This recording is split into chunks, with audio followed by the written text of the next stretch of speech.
Harkafuun hordoftoota BBS oduu har'aaf qindeeffannee qabannee dhiyaanneetu jirra. Oduu waliin Anjamaal Xaahiri. Lixa Oromiyaa godinaalee Wallaggaa keessatti lolli qindaawaan garee shororkeessaa Fannoo Amaaraa fi michoota isaatiin gaggeeffamaa jiru lubbuu namootaa fi qabeenya miidhaa geessuun gabaafame. Haaluma kanaan aanaa umuruu gandoota garaagaraatti tibban haleellaa adda deddeebiin raawwatameen lubbuu namoota hedduu darbuu fi qabeenyi baay'een saamamu maddeen gabaasaatii jiru. Haleellaa humnoota fannootiin raawwatamaa jiru kana keessatti qaamoleen mootummaa ifatti qooda fudhachaa kan jiran yoo ta'u, lolli baname kunis lola qindaawaa kaayyoo siyaasaa saamichaa fi babal'ifannaa lafaa of duubaa qabudha jedhame. Godinaalee Horroo Guduruu Wallaggaa fi Wallagga Bahaa aanaalee naannoo Amuruutti waldaangessanitti humnoonni finxaaliyyii Amaaraa namoota nagaa ajjeesuu, qabeenya saamuu fi barbadeessaa turuun ni beekama.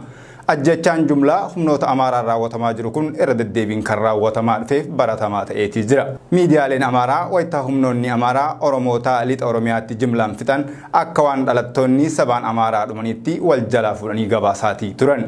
Godinaalee Wallaggaa keessatti buqqaatiin uummataa saamichi qabeenya hawaasaa qe'ee fi qabeenya uummataa mancaasuu fi barbadeessuun taatee guyyaa guyyaa aanaalee akka Umuruu, Kiiramuu, Jardagaa Jaartee fi aanaalee ollaa biraa irraa dhagahamudha. Guyyoota muraasaan dura haleellaa gareen kun aanaa Jardagaa Jaarteetti raawwateen lubbuu namoota hedduu darbeetii jira. Guyyaa kaleessaa irraa kaasee godina Horroo Guduruu Wallaggaa aanaa Umuruu ganda Kooboo fi Haroo Guddinaa keessatti haleellaa finxaaliyyii Amaaraatiin namoonni ajjeefaman 16 ol ta'uu maqaaleen namoota ajjeefamanii marsaalee hawaasummaa irratti maxxanfamuu irratti argamu. Humni aanaa Jardagaa Jaarteetti haleellaa raawwachuun lubbuu lammiilee hedduu balleesse kun gara aanaa Umuruutti ceehee magaalaa Oborraa dabalatee gandoota aanichaa garagaraatti haleellaa bananiin miidhaa geessisuu irratti argama. Akkaatuma kanaan qabeenya uummataa barbadeessuun alatti loon hawaasichaa 600 ol ta'u saamamuu, manneen barnootaa, manneen amantaa akkasumas qabeenyi dhuunfaa hedduun barbadaa'uu akka jiru maddeen dabaluun ibsaniitii jiru. Haleellaa hidhattoonni Amaaraa irra deddeebiin godinaalee Wallaggaa keessatti raawwachaa jiru kanaan harki mootummaa keessa jiraachuu jiraattonni ni dubbatu. Sababni isaatis uummanni Oromoo aanaalee ollaa finxaaliyyii Amaaraa keessa jiraatan diina akka ofirraa hin ittisne meeshaa waraanaa irraa guuruun miidhaa garee Fannoo kanaan akka saaxilaman ta'eetii jira. Haleellaan diroonii konkolaataa deeggarsa midhaan nyaataa fe'ee gara Tigraay imalaa ture irratti miidhaa qabsiisu dubbi himaan deeggarsa midhaan nyaataa addunyaa beeksiseetii jira. Haleellaa diroonii kaaba Itoophiyaa naannoo Tigraay keessatti gaggeeffameen konkolaataa fe'umsaa sagantaa midhaan nyaataa addunyaa gargaarsa namoomaa fe'ee ture rukutee konkolaachisaanis madaa'uu dubbi himaan deeggarsa midhaan nyaataa addunyaa ibseetii jira. Akka dhaabbanni mootummoota gamtoomanii ibsa isaa keessatti ibsetti bakkoota sababa walitti bu'iinsaatiin rakkoo beelaa rifaasisaan mudachaa ture qaqqabnee yaalii lubbuu baraaruu taasisuuf gooneen marsaalee hedduu miidhaan hojjettoota kiyyaa fi qabeenya kiyya irraa qaqqabeetiin jira jedha deeggarsi midhaan nyaataa addunyaa.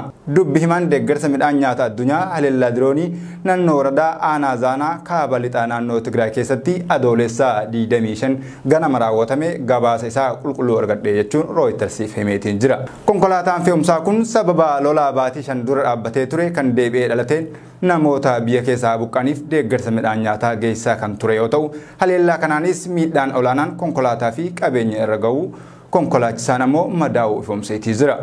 Tigraay keessatti hojjettoonni gargaarsaa namoomaa lama ta'an haleellaa kana mirkaneessuun suuraa konkolaataa fe'umsaa miidhamee miidiyaa hawaasummaa irratti qooduu irratti argamu.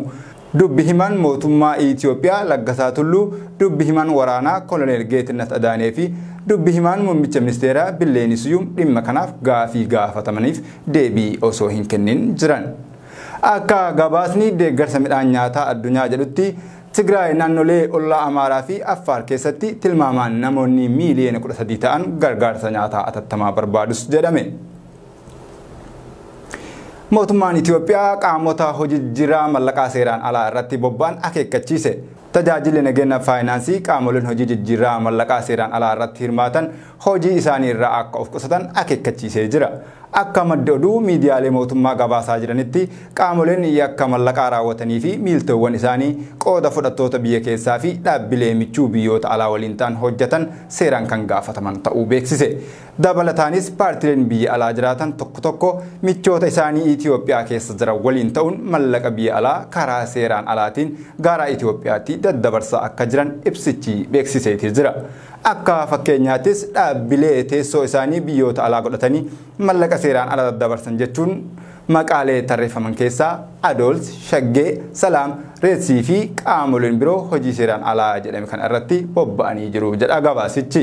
Qaamoleen kunniin invoyisii sobaa qopheessanii gara baankota Itoophiyaatti waan ergan fakkeessuun mallaqni biyya alaa Itoophiyaa akka hin seenne dhorkaa jiraachuus tajaajilli nageenya faayinaansii Itoophiyaa beeksiseetii jira. Qaamoleen seeraan alaa kunniin michoota isaanii Itoophiyaa keessa jiran 600 ol ta'an waliin ta'uun akka hojjetanis ibsa kana keessatti tuqeetii jira. Qaamoleen kunniin sharafa alaa Itoophiyaan argachuu qabdu irraa of qusachuu bira darbee mallaqa gara Itoophiyaatti ergamu kontirbaandii dabalatee hojiiwwan yakka adda addaatiif akka oolu taasisaa jiru jedha gabaasichi. Kanaafis tajaajilli nageenya mallaqaa namoota dhaabbilee michuu biyya keessaa fi biyya alaa jiran waliin qindoominaan hojjetan seeraan akka gaafataman akeekkachiisa. Kanneen yakka kana keessa jiran beekanis ta'ee osoo hin beekin gocha isaanii irraa akka of qusatan akeekkachiiseetii jira. Tajaajilli nageenya faayinaansii Itoophiyaa kun erga guyyaa kaleessaa irraa kaasee sharafni biyyattii akka malee kufuun gabaa gurraachatti doolaarri Ameerikaa tokko qarshii biyyattii 110 ta'e jechuun dubbatamaa ture booda ibsa kan baase. Kana malees lola Oromiyaa keessatti itti fufee gaggeeffamaa jiruu fi kaabaa Itoophiyaatti marsaa sadaffaa eegaleen walqabatee biyyattiin kufaa dinagdee hamaaf saaxilamteetii jirti. Poolisiin naannoo Amaaraa hoogganaa fannoo Gojjam jedhee kan of yaamu Zamana Kaasee irratti qorannoo dabalataa guyyoota 10 gaafate. Torbee darbe keessa mootummaan naannoo Amaaraa shakkamaa yeroo dheeraaf barbaadamaa ture hoogganaa fannoo Gojjam jedhee kan of yaamu Zamana Kaasee to'achuun ni yaadatama. Finxaalessi kun yeroo dheeraaf maqaa fannoo jedhuun dargaggoota naannoo Amaaraa kutaalee garaagaraa gurmeessuun keessattuu gara lixa Oromiyaa fi kutaalee biyyattii garaagaraa keessatti gaaga'ama jabaa lubbuu fi qabeenya uummataa irratti geessisaa ture. Akkuma to'annaa jala ooleen guyyoota muraasa booda mana murtii olaanaa magaalaa Bahar Daarii fi naannoo isheetti kan dhiyaate yoo ta'u poolisiin yakkoota Zamanaa ittiin shakke jedhu 3 dhiyeessuu abukaatoon isaa ibseetii jira. Yakkoonni 3 poolisiin ittiin himates humna al-idilee yookiin beekamtii mootummaa malee gurmeessite kellaa seeraan alaa bakkoota garaagaraatti diriirsee fi miidiyaa hawaasummaa irratti ergaawwan walitti bu'iinsaa facaastee uummata kaaste kanneen jedhamanidha. Mirgoobii akka eegamuuf abukaatoo isaatiin gaafatamus poolisiin guyyaan qorannoo 10 hayyamamee fi gaafiin mirga wabii abukaatoon isaa gaafate kufaa ta'eetii jira. Zamana Kaasee yeroo dheeraadhaaf gaafii fi yaada mootummaan naannoo Amaaraa ofitti qabuuf isaaf taasiseef deebii yeroo kennu fannoon qaama bilisaa nu qofaallee injifamuu fi hidhachiifamu malee hariiroo fi deeggarsa kamuu qaama mootummaa irraa gartuu barbaadu miti jechuun dubbata. Ammas waldura dhaabbannaan finxaalessaa maqaa hooggansa fannoon of yaamu kanaa fi mootummaa waliif hoogganamuu dhabuu irratti malee rakkoo ilaalchaa miti jedhan xiinxaltoonni. Jilli Oromoota Keeniyaa kutaalee garaagaraa irraa walitti dhufan ayyaana Irreechaa Finfinnee irratti hirmaachuuf imala irratti argamu. Biyyoota ollaa Itoophiyaa Oromoonni baay'inaan keessa jiraatan keessaa hangafa kan taate biyyi Keeniyaa Oromoonni barootaaf sirnoota aadaa fi ayyaanota fageenyaa ergaa waliif dabarsuu fi bakkuma jiranitti qooda irraa fudhachaa turan marsaa jalqabaatiif jila hawaasa Oromoo Keeniyaa kutaalee biyyattii garaagaraa irraa walitti dhufaniin guyyaa kaleessaa fulbaanaa 25/2022 imala isaanii gara Finfinneetti fuula deebifataniitii jiru. Ayyaanota Irreechaa marsaa kanaan dura turaniin Oromoonni Keeniyaa kutaalee garaagaraa keessa jiraatan lakkoofsaan muraasni haala mijataa argameen Irreecha Finfinnee irratti hirmaatanis jilli guddaan guyyoota dheeraa booda Finfinnee ga'uuf daandii irratti argamu kun isa jalqabaatis jedhama.